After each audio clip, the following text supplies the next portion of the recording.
Si puedo ser honesto y hablar desde el corazón, no siempre fui salvo. No siempre fui el buen y fuerte cristiano que algunos pueden haber pensado que era. Puedo admitir que luché para amar a mi prójimo como a mí mismo. No siempre lo logro, porque es difícil. Es difícil poner la otra mejilla. Es difícil ser pacificador cuando hay personas que te ponen a prueba. Es difícil amar a todos tus prójimos porque, francamente, no todo el mundo es una buena persona. No todo el mundo es fácil de amar. ¿Y sabes qué más es difícil? Vivir una vida centrada en Cristo, en un mundo que ofrece tantas distracciones brillantes. Todos nosotros, como seres humanos, enfrentamos desafíos en nuestro caminar espiritual. Incluso el apóstol Pablo admitió sus luchas internas en Romanos 7, 19. Pues no hago el bien que quiero, sino el mal que no quiero, eso hago. La dificultad de amar al prójimo como a nosotros mismos es un mandamiento directo de Jesús en Mateo 22, 39, pero ponerlo en práctica puede ser desafiante. Poner la otra mejilla, como se enseña en Mateo 5, 39, requiere una sumisión completa al Espíritu Santo, algo que no siempre es fácil debido a nuestra naturaleza humana. Pero esto es lo que quiero que sepas. ¿Encontré difícil vivir correctamente? Sí. ¿Luché para encontrar la disciplina de orar todos los días? Sí. ¿Hubo un día en que no abrí mi Biblia? Claro, pero esto es lo que descubrí al reflexionar sobre mi caminar con Dios. Me di cuenta de que la razón de mis luchas, lo que me hizo tener tanto trabajo, es el hecho de que estaba tan dependiente de mi propia fuerza. Intenté hacer las cosas por mi cuenta, pero solo. Por supuesto que sería difícil estar en paz con todos, especialmente cuando me hacen daño. La Biblia nos enseña en Proverbios 3, 5, confía en el Señor con todo tu corazón y no te apoyes en tu propio entendimiento. Nuestra propia fuerza es limitada y falible. Sin la dependencia de Dios, nuestros intentos de vivir una vida piadosa serán insuficientes. Jesús dijo en Juan 15, 5, sin mí no podéis hacer nada, pero si oro por gracia, si permito que el Espíritu Santo opere libremente dentro de mí, tendré la fuerza para dejar ir las cosas. No me molestaré por cosas insignificantes. No todo lo que se hace contra mí vale la pena que me irrite. El Espíritu Santo es nuestro ayudador, como Jesús prometió en Juan 14, 26. Mas el Consolador, el Espíritu Santo, a quien el Padre enviará en mi nombre, Él os enseñará todas las cosas. Cuando permitimos que el Espíritu opere en nosotros, los frutos del Espíritu se manifiestan, conforme a Gálatas 5, 22-23. Mas el fruto del Espíritu es amor, gozo, paz, paciencia, benignidad, bondad, fe, mansedumbre, templanza. Solo, es difícil vivir una vida centrada en Cristo en un mundo que ofrece tantas distracciones brillantes. Pero si oro por fuerza, si admito mis faltas, entonces su gracia es suficiente para mí. El poder de Dios se perfecciona en mi debilidad. En 2 Corintios 12:9, el Señor le dijo a Pablo, «Bástate mi gracia, porque mi poder se perfecciona en la debilidad». Reconocer nuestras debilidades no es señal de derrota, sino una oportunidad para que el poder de Dios se manifieste en nuestras vidas. Solo, tengo muchas limitaciones, tengo emociones que me engañan, tengo sentimientos que me tientan, tengo pensamientos que nublan mi juicio. Es por eso que no debes tratar de depender de tu propio poder y fuerza, porque todos fallaremos eventualmente si tratamos de hacer las cosas solos. Jeremías 17:9 nos advierte, «Engañoso es el corazón más que todas las cosas, y perverso, ¿quién lo conocerá?» Por lo tanto, la autosuficiencia es un camino peligroso. Necesitamos volvernos constantemente a Dios en busca de orientación y fuerza. Entonces, puede que estés en una posición donde, como yo, estás luchando para hacer la obra de Dios, para vivir con rectitud, para vivir una vida que agrada a Dios. Bien, me gustaría decirte que comiences a invocar la fuerza de Dios, porque por tu cuenta nunca serás capaz de vencer esta batalla contra el diablo. Efesios 6:12 nos recuerda, porque no tenemos lucha contra sangre y carne, sino contra huestes espirituales de maldad en las regiones celestes. La batalla es espiritual y solo con la fuerza de Dios podemos vencerla. Necesitas el poder milagroso que está en la sangre de Jesús. Necesitas el poder del Espíritu Santo, porque la Biblia dice: «Pero recibiréis poder cuando haya venido sobre vosotros el Espíritu Santo». Hechos 1:8. Jesús dijo esto porque sabía que encontraríamos difícil enfrentar la vida con nuestra propia fuerza. Estamos limitados en nuestra sabiduría, en nuestro conocimiento, así que necesitamos el poder y la fuerza que viene cuando recibimos el Espíritu Santo. La sangre de Jesús nos purifica y nos da acceso al trono de la gracia. Hebreos 10:19. El Espíritu Santo nos capacita para vivir de acuerdo con la voluntad de Dios. Escúchame cuando digo que podemos y debemos vivir por el poder que está en el nombre de Jesús. Ahora, la Biblia dice en Filipenses 2:9, por lo cual Dios también le exaltó hasta lo sumo y le dio un nombre que es sobre todo nombre. Y lo que esto significa para nosotros es que cuando es difícil, cuando está complicado y nos sentimos débiles, es ahí cuando debemos invocar el poder que está en el nombre de Jesús, el nombre sobre todo nombre. En Juan 13:14, Jesús nos anima: «Y todo lo que pidiereis al Padre en mi nombre, lo haré, para que el Padre sea glorificado en el Hijo. Si algo pidiereis en mi nombre, yo lo haré». Dios tiene un flujo, un ritmo, un patrón, si prefieres, un orden de las cosas. Y aunque en la vida podamos experimentar estaciones buenas y malas, estaciones que recordamos con una sonrisa y estaciones que preferiríamos olvidar rápidamente, me gustaría sugerir que cada estación tiene un propósito. Cada estación es necesaria. Eclesiastés 3:1 declara: «Todo tiene su tiempo, y todo lo que se quiere debajo del cielo tiene su hora». Dios orquesta las estaciones de nuestras vidas para cumplir sus propósitos eternos. Pero la pregunta es: ¿cómo abrazas una estación cuando es dolorosa? ¿Cómo abrazas una estación de incertidumbres? ¿Una estación de desafíos? ¿Cómo sigues creyendo que Dios está trabajando entre bastidores cuando estás luchando para enfrentar esa tormenta? Santiago 1:2-4 nos anima: «Hermanos míos, tened por sumo gozo cuando os halléis en diversas pruebas, sabiendo que la prueba de vuestra fe produce paciencia». Estas pruebas fortalecen nuestra fe y carácter. Entiende que, así como las estaciones cambian, tu situación cambiará. Lo que estás enfrentando hoy, en esta estación, no es permanente, no es para siempre. Entonces, con esto en mente, la pregunta debe dejar de ser ¿cuándo terminará esto? Y pasar a ser ¿qué está tratando Dios de enseñarme en esta estación? Romanos 8:28 nos asegura: «Y sabemos que a los que aman a Dios, todas las cosas les ayudan a bien, esto es, a los que conforme a su propósito son llamados». Ya he oído la frase que dice que la vista más espectacular para un alpinista viene después de la escalada más difícil. ¿Sabes cuán verdadero es? Porque la vista más espectacular de Dios y de lo que Él puede hacer viene después de la estación más difícil. Después de cada desafío superado, nuestra comprensión y apreciación de Dios se profundizan. Así como José, que después de muchos años de adversidad, pudo decir a sus hermanos en Génesis 50:20: «Vosotros pensasteis mal contra mí, mas Dios lo encaminó a bien». Las luchas de la vida a menudo pueden ser la manera de Dios de desarrollar nuestro carácter, un poco más de paciencia, un poco más de humildad, un poco más de oración. Entonces, tu lucha no necesita convertirse en tu identidad. Al contrario, debe ser tu campo de entrenamiento. Ten fe en esta estación.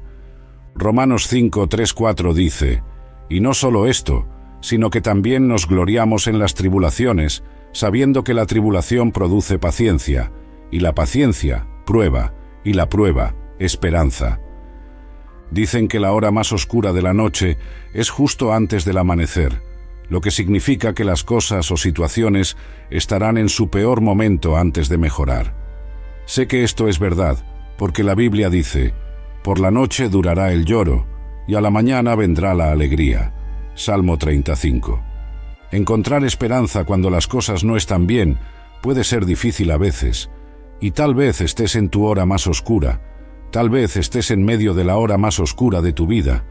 Bien, déjame decirte lo que descubrí en mi caminar con Jesús. El lloro realmente dura la noche, porque todos tenemos que soportar algo, algún tipo de dolor, algún tipo de prueba. Todos tenemos que cargar nuestra cruz. Jesús nos dijo en Juan 16:33, «En el mundo tendréis aflicción, pero confiad, yo he vencido al mundo». Él nos llama a perseverar, sabiendo que Él ya ha conquistado la victoria. Pero como hijo de Dios, en mi hora más profunda de dolor, en la hora en que enfrento mi mayor tristeza, tengo esperanza. Todavía tengo esperanza, y la fuente de mi esperanza está en la palabra del Señor. El Salmo 119, 114 dice, «Mi escondedero y mi escudo eres tú, en tu palabra he esperado». Miro a Pablo y Silas. Estaban en un lugar oscuro, en la prisión, severamente golpeados y encadenados. Pero en su hora más oscura, en su medianoche, ¿qué hicieron? Decidieron adorar a Dios. Hechos 16, 25 relata, «Pero a medianoche, orando Pablo y Silas, cantaban himnos a Dios, y los presos los oían». Su fe y adoración desencadenaron un terremoto que abrió las puertas de la prisión. ¿Ves? En los momentos más oscuros de tu vida, tu alabanza a Dios debe ser la más alta. Deja que Dios sepa que tu esperanza y fe están en Él. Deja que el enemigo sepa que no tienes miedo de la oscuridad. El Salmo 34, 1 nos anima, «Bendeciré a Jehová en todo tiempo, su alabanza estará de continuo en mi boca». Entonces, cualquiera que sea la situación por la que estés pasando, cualquier desafío que estés enfrentando, ya sea en tu matrimonio, en tu salud o dentro de ti mismo, la Biblia dice, «Y sabemos que a los que aman a Dios, todas las cosas les ayudan a bien». Romanos 8:28. En otras palabras, Dios tiene el hábito de transformar las cosas dolorosas, las cosas destinadas a perjudicarte. Él tiene el hábito de transformarlas para tu bien. José es un ejemplo perfecto de esto. A pesar de ser vendido como esclavo e injustamente encarcelado, Dios usó estas circunstancias para elevarlo a una posición de influencia en Egipto. Sea lo que sea que traiga el mañana, una gran promesa o una gran decepción, mi vida está en las manos de Dios. Puedo enfrentar tiempos difíciles, pero tengo esperanza y fe en aquel que está por encima de todo. Proverbios 3:6 nos aconseja, «Reconócelo en todos tus caminos, y Él enderezará tus veredas». Aclaremos algo, el miedo no viene de Dios, no tiene nada que ver con el Señor, nada que ver con Jesús. El miedo no es nuestra porción como creyentes renacidos, y la Biblia es muy clara sobre esto. ¿Cuántas veces se nos instruye a no temer? ¿Cuántas veces dice la Biblia, no temas? Leemos esto repetidamente, y lo primero que quiero decirte es que la Biblia nos da este mensaje de no temer varias veces porque es algo significativo, algo importante. Debemos recordar no temer cuando nos encontramos en medio del caos. Debemos recordar no tener miedo cuando estamos en medio de la turbulencia. Ahora, la razón por la que el miedo no es de Dios, y la razón por la que se nos instruye repetidamente a no temer, es porque el miedo debilita la fe de un creyente. Hebreos 11:6 afirma, «Pero sin fe es imposible agradar a Dios». El miedo es lo opuesto a la fe y nos impide confiar plenamente en Dios. Si abres la puerta al espíritu del miedo, ataca tu fe. Y así es como opera. El miedo te hace dudar de Dios, te hace dudar de la propia palabra de Dios, que te dice que no temas, ni te asustes. Te hace dudar de la capacidad del Señor, porque cada vez que temes, estás diciendo que esa cosa es más grande, más fuerte y más poderosa que el Dios que prometió liberarte. Recuerda las palabras de 1 Juan 4:4. «Mayor es el que está en vosotros que el que está en el mundo». Ahora creo que el diablo siempre intenta entrar en la vida de un creyente a través del miedo, porque el miedo nos hace ineficaces e improductivos en el reino de Dios, y es por eso que necesitamos superarlo. 2 Timoteo 1:7 dice, «Porque no nos ha dado Dios espíritu de cobardía, sino de poder, de amor y de dominio propio».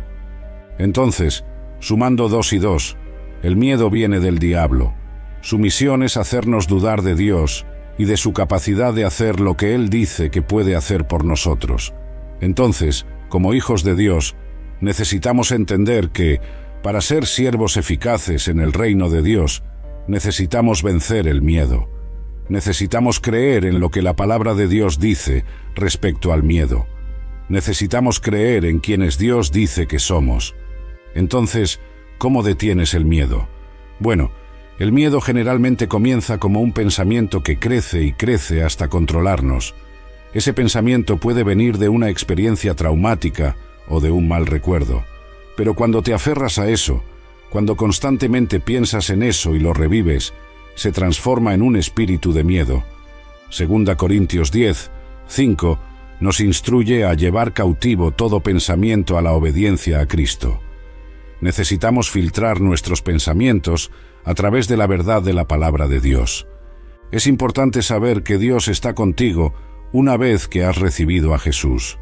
Isaías 41:10 dice: «No temas, porque yo estoy contigo, no desmayes, porque yo soy tu Dios que te esfuerzo. Siempre te ayudaré, siempre te sustentaré con la diestra de mi justicia». Estos son los tipos de escrituras en las que necesitas meditar para ayudarte a superar el miedo. Si quieres derrotar ese espíritu de miedo, necesitas alimentar tu fe con la palabra de Dios y sofocar tus dudas.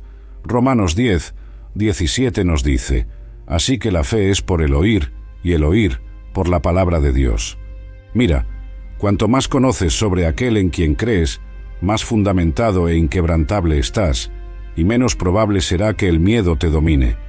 Esto no significa que no te atacará, pero si estás fundamentado y equipado con la palabra de Dios, llegarás a la comprensión de que el mismo poder que resucitó a Jesús de los muertos, también está a tu disposición. Efesios 1:19-20 habla sobre la supereminente grandeza de su poder para con nosotros los que creemos, según la operación del poder de su fuerza. Hay algunas cosas que quiero que recuerdes y mantengas en la vanguardia de tu mente. Primera cosa, recuerda mantenerte firme y dejar que Dios luche tus batallas más feroces. Dale a Dios las llaves y deja que Él esté en control. Éxodo 14 nos asegura: «Jehová peleará por vosotros y vosotros estaréis tranquilos». Segunda cosa, tienes poder de muchas fuentes.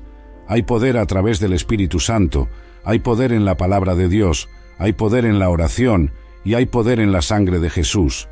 Tú y yo, como creyentes renacidos, podemos acceder a ese poder en cualquier momento. Hebreos 4:16 nos invita: «Acerquémonos pues confiadamente al trono de la gracia, para alcanzar misericordia y hallar gracia para el oportuno socorro». Y tercera cosa, podemos tener confianza de que el Señor está siempre con nosotros, liderando nuestro camino y cubriéndonos por todos lados. Jesús prometió en Mateo 28:20: «Y he aquí, yo estoy con vosotros todos los días, hasta el fin del mundo». Puedo contarte por mi propia experiencia que los problemas de la vida a veces pueden caer sobre nosotros sin aviso, y antes de que podamos resolver una cosa, otra surge. ¿Ya te has sentido así? Antes de resolver un problema, ya estás enfrentando otro. Entonces, cuando las tormentas llegan, necesitamos estar constantemente remando y orando.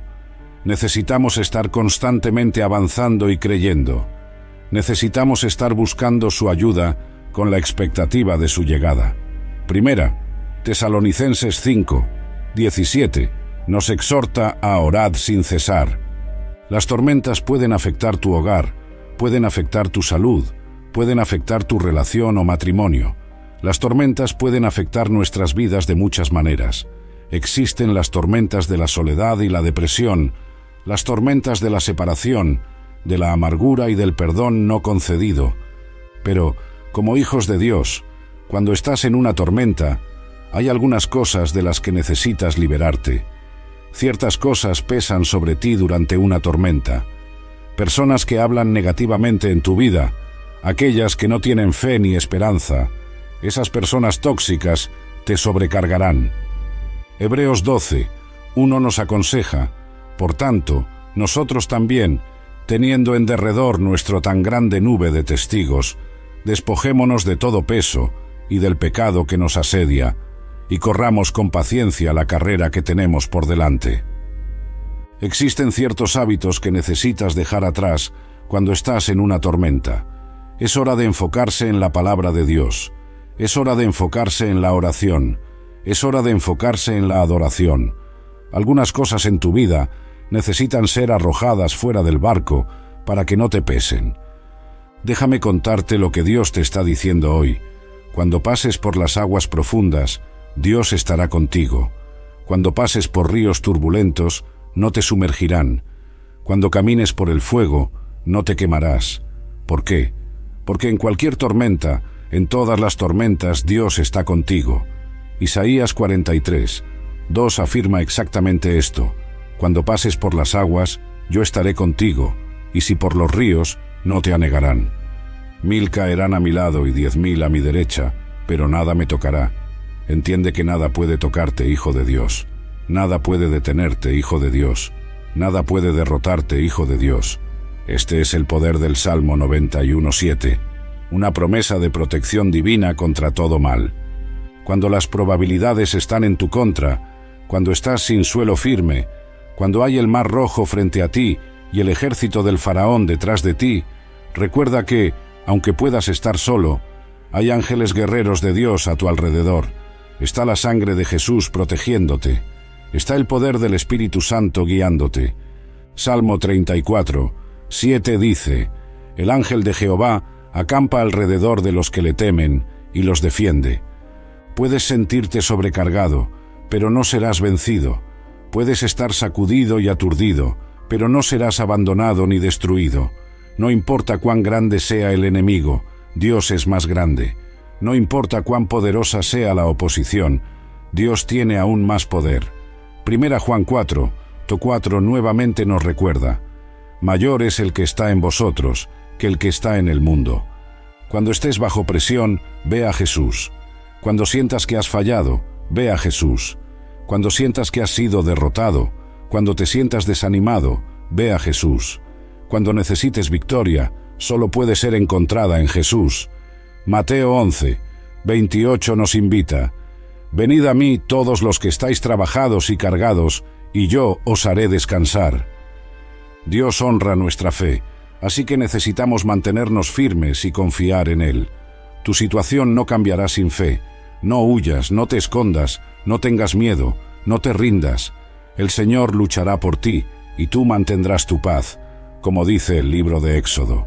Hebreos 10, 23 nos anima: mantengamos firme, sin fluctuar, la profesión de nuestra esperanza, porque fiel es el que prometió. Dios vencerá la batalla. Él es el león de la tribu de Judá. Nunca ha perdido una batalla y nunca la perderá. Él es el Alfa y la Omega, y nosotros somos sus hijos. Apocalipsis 5:5. Y uno de los ancianos me dijo: no llores, he aquí que el león de la tribu de Judá ha vencido. Entonces te lo diré nuevamente: puedes venir solo, pero donde quiera que estés, con Dios a tu lado, estás como si estuvieras rodeado por 10.000.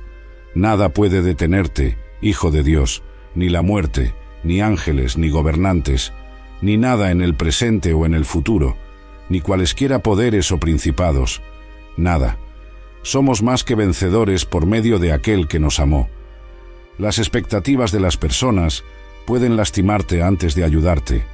Mira, las expectativas de alguien no deben tener influencia sobre tu vida.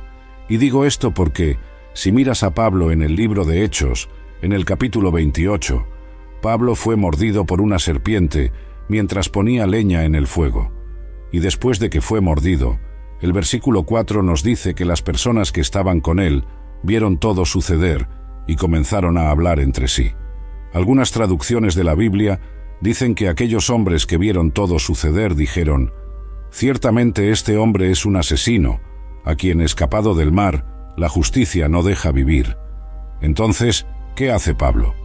Sacude la serpiente y continúa con sus quehaceres, sin sufrir ningún daño. Pero, en el versículo 6, hay una lección que aprender. Las expectativas de los demás no te definen. El versículo 6 dice que las personas esperaban que Pablo se hinchara o cayera muerto de repente. Pero, después de esperar un largo tiempo y no ver nada inusual sucederle, cambiaron de opinión y dijeron que era un dios. Esto muestra cuán rápidamente pueden cambiar las opiniones de las personas. No podemos basar nuestra identidad o destino en las expectativas humanas. Nunca permitas que las expectativas de alguien tengan espacio en tu corazón. Estos hombres pasaron de «este hombre es un asesino» a «este hombre está a punto de morir» y luego a «este hombre es un dios». ¿Qué habría pasado con Pablo si hubiera creído en las expectativas de los demás? La mujer con el flujo de sangre, mencionada en Marcos 5, 25-34, desafió las expectativas sociales para tocar a Jesús y fue sanada. David fue subestimado por su propia familia, pero Dios lo eligió para ser rey. 1 Samuel 16. Ahora, mira tu propia vida. ¿Qué puede suceder si no te aferras a las expectativas de los demás? ¿Qué sucede cuando liberas las expectativas negativas y odiosas de los demás y, en cambio, abrazas las expectativas de Dios sobre tu vida? Jeremías 29, 11 nos recuerda los planes de Dios para nosotros.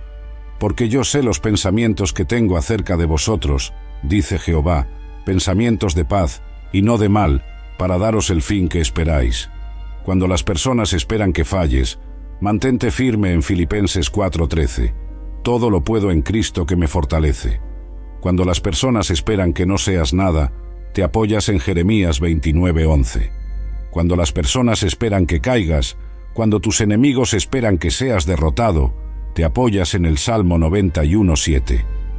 Las expectativas de nadie importan más que las de Dios, y solo las de Dios. Nadie puede anticipar o esperar los planes que Dios tiene para ti. Entonces, permanece firme en las expectativas de Dios, pero nunca en las de un hombre. La cuestión de las expectativas es que, a veces, creamos nuestras propias decepciones. Creamos nuestras propias desilusiones al poner nuestras expectativas en las personas equivocadas. Ahora, la Biblia te dice que ames a tu prójimo como a ti mismo. Mateo 22:39. No dice que ames a tu prójimo y él te amará de vuelta. Eres responsable solo por el amor que das a tu prójimo, pero no debes tener expectativas de que él te amará de vuelta. Acabarás decepcionado y desanimado si piensas que las personas harán por ti lo que tú haces por ellas. Leí en algún lugar que, una vez que quitas las expectativas de las personas, quitas su poder de lastimarte. Pero ¿y si las expectativas equivocadas sobre otras personas pudieran funcionar a tu favor? Dicen que la experiencia es el mejor maestro. Entonces, ¿y si pusieras grandes expectativas en tu familia y amigos, pero te decepcionaran? ¿Eso te enseñaría a poner tus expectativas en Dios en su lugar? La definición de expectativa es que es una creencia fuerte de que algo va a suceder. Es la creencia de que alguien hará algo, logrará algo, entregará algo o cumplirá algo. Y con esto en mente, tu expectativa, mi expectativa, debe estar firmemente puesta en nuestro Señor Jesucristo. Porque sabemos muchas veces que las personas pueden decepcionarnos, pero Dios nos ha dado tantas promesas para apoyarnos y alcanzar con expectativa. Déjame decirte una cosa. Cuando Dios hace una promesa, la fe cree, la esperanza la anticipa y la paciencia la espera. Entonces, ¿cuáles son algunas de las expectativas que debemos tener? Bueno, una expectativa que debemos tener está basada en 2 Corintios 5, 17. De modo que si alguno está en Cristo, nueva criatura es. Las cosas viejas pasaron, he aquí todas son hechas nuevas. Debemos esperar ser transformados en nuestras vidas por Jesucristo. Cuando te profundizas en la palabra de Dios, en la presencia de Dios, y cuando permites que Él trabaje en ti y a través de ti, tu mente es renovada, tu carácter será transformado, incluso tus deseos cambiarán. Romanos 12:2 nos exhorta: no os conforméis a este siglo, sino transformaos por medio de la renovación de vuestro entendimiento. Y lo más increíble de poner tus expectativas en el Señor es que comenzarás a aceptar que, en última instancia, Él está en control. Cada paso que das, independientemente de si tiene sentido o no, cada estación que enfrentas, no importa cuán oscura o vacía, todo es parte del plan de Dios. Proverbios 19, 21 dice: «Muchos son los planes en el corazón del hombre, mas el consejo de Jehová permanecerá». Todo no va a suceder conforme a tus expectativas en la vida. Muchos tuvieron sueños de ser jugadores de fútbol, pero hoy son maestros. Muchos tuvieron sueños de ser médicos, pero hoy están trabajando en empleos corporativos. Muchos tenían expectativas sobre sí mismos, y aún así se decepcionaron. Y lo que estoy tratando de decir es que cualquier tipo de expectativa que no esté puesta en Dios es una expectativa equivocada. El Señor es el único que puede ofrecerte amor incondicional e inmutable. La Biblia nos dice que, mientras aún éramos pecadores y teníamos poco conocimiento del amor de Dios, Cristo murió por nosotros. Romanos 5:8. Incluso en un estado de ignorancia, el Señor murió por nosotros en amor. De hecho, su amor era tan grande, y aún lo es, que en Romanos 8, 38-39, puedo decir que estoy convencido de que ni la muerte, ni la vida, ni ángeles, ni principados, ni lo presente, ni lo porvenir, ni los poderes, ni lo alto, ni lo profundo, ni ninguna otra cosa creada nos podrá separar ¿de qué? Del amor de Dios, que es en Cristo Jesús, Señor nuestro. La cuestión de las expectativas es que a veces creamos nuestras propias decepciones, creamos nuestras propias desilusiones al poner nuestras expectativas en las personas equivocadas. Ahora, la Biblia te dice que ames a tu prójimo como a ti mismo, Mateo 22:39. No dice que ames a tu prójimo y él te amará de vuelta. Eres responsable solo por el amor que das a tu prójimo, pero no debes tener expectativas de que él te amará de vuelta. Jesús nos enseñó en Lucas 6:35, «Amad pues a vuestros enemigos, y haced bien, y prestad, no esperando de ello nada, y será vuestro galardón grande, y seréis hijos del Altísimo». El verdadero amor cristiano es desinteresado y no busca beneficios personales. Cuando amamos sin esperar retorno, reflejamos el amor incondicional de Dios por nosotros. Acabarás decepcionado y desanimado si piensas que las personas harán por ti lo que tú haces por ellas. Leí en algún lugar que, una vez que quitas las expectativas de las personas, quitas su poder de lastimarte. Al fijar nuestros ojos en Jesús, el autor y consumador de la fe, Hebreos 12:2, encontramos la verdadera satisfacción y protección contra las decepciones humanas. Pero ¿y si las expectativas equivocadas sobre otras personas pudieran funcionar a tu favor? Dicen que la experiencia es el mejor maestro. Entonces, ¿y si pusieras grandes expectativas en tu familia y amigos, pero te decepcionaran? ¿Eso te enseñaría a poner tus expectativas en Dios en su lugar? El salmista declara en el Salmo 118:8, «Mejor es confiar en Jehová que confiar en el hombre».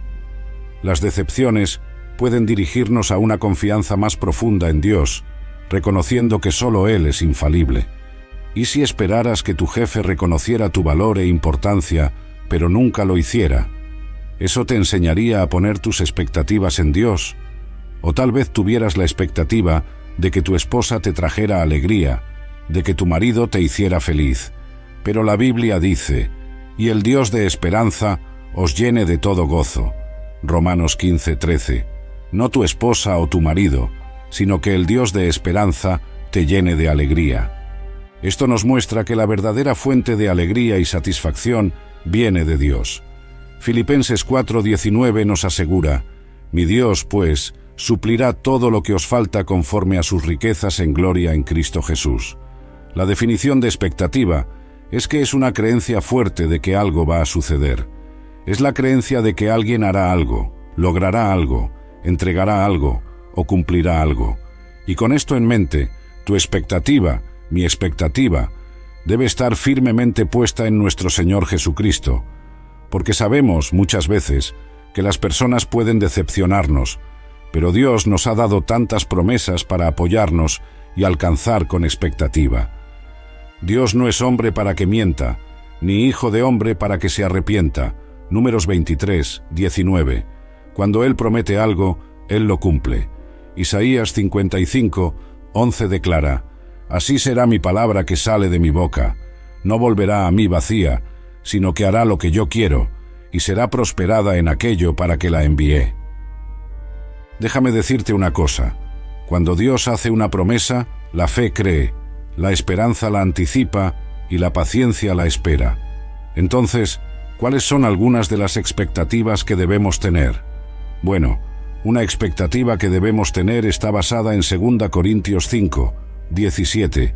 De modo que si alguno está en Cristo, nueva criatura es. Las cosas viejas pasaron, he aquí todas son hechas nuevas. Debemos esperar ser transformados en nuestras vidas por Jesucristo. Cuando te profundizas en la palabra de Dios, en la presencia de Dios, y cuando permites que Él trabaje en ti y a través de ti, tu mente es renovada, tu carácter será transformado, incluso tus deseos cambiarán. Tu perspectiva será diferente, porque comenzarás a andar por fe y no por vista. 2 Corintios 5:7. Y lo más increíble de poner tus expectativas en el Señor es que comenzarás a aceptar que, en última instancia, Él está en control. Cada paso que das, independientemente de si tiene sentido o no, cada estación que enfrentas, no importa cuán oscura o vacía, todo es parte del plan de Dios. Si Dios lo permite, debe haber una razón o un propósito para ello. Proverbios 16:9 nos dice: El corazón del hombre piensa su camino, mas Jehová endereza sus pasos. Confiar en la soberanía de Dios nos da paz en medio de las incertidumbres. Todo no va a suceder conforme a tus expectativas en la vida. Muchos tuvieron sueños de ser jugadores de fútbol, pero hoy son maestros. Muchos tuvieron sueños de ser médicos, pero hoy están trabajando en empleos corporativos. Muchos tenían expectativas sobre sí mismos, y aún así se decepcionaron. Esto nos recuerda Santiago 4:13-15. Vamos ahora, los que decís, hoy y mañana iremos a tal ciudad, y estaremos allá un año, y traficaremos, y ganaremos, cuando no sabéis lo que será mañana. Porque ¿qué es vuestra vida? Ciertamente es neblina que se aparece por un poco de tiempo, y luego se desvanece, en lugar de lo cual deberíais decir, si el Señor quiere, viviremos y haremos esto o aquello. Y lo que estoy tratando de decir es que cualquier tipo de expectativa que no esté puesta en Dios es una expectativa equivocada. El Señor es el único que puede ofrecerte amor incondicional e inmutable. Él es la roca eterna, Isaías 26:4, y en Deuteronomio 32:4 es llamado la roca, cuya obra es perfecta, porque todos sus caminos son rectitud. La Biblia nos dice que, mientras aún éramos pecadores y teníamos poco conocimiento del amor de Dios, Cristo murió por nosotros. Romanos 5:8. Incluso en un estado de ignorancia, el Señor murió por nosotros en amor. Esto demuestra la profundidad y la constancia del amor divino. De hecho, su amor era tan grande, y aún lo es, que en Romanos 8:38-39, puedo decir que estoy convencido de que ni la muerte, ni la vida, ni ángeles, ni principados, ni lo presente, ni lo porvenir, ni los poderes, ni lo alto, ni lo profundo, ni ninguna otra cosa creada nos podrá separar ¿de qué? Del amor de Dios, que es en Cristo Jesús, Señor nuestro. Por lo tanto, pon tus expectativas en Dios, confía en Él con todo tu corazón. Él es fiel para cumplir todas sus promesas, y en Él nunca seremos decepcionados. Como dice el Salmo 62:5-6, Alma mía, en Dios solamente reposa, porque de Él es mi esperanza. Él solamente es mi roca y mi salvación, es mi refugio, no resbalaré. Que podamos orar como el salmista en el Salmo 25:1-2.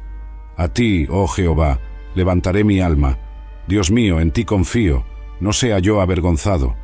Entrega tus expectativas al Señor, y Él guiará tus pasos hacia el propósito que tiene para tu vida.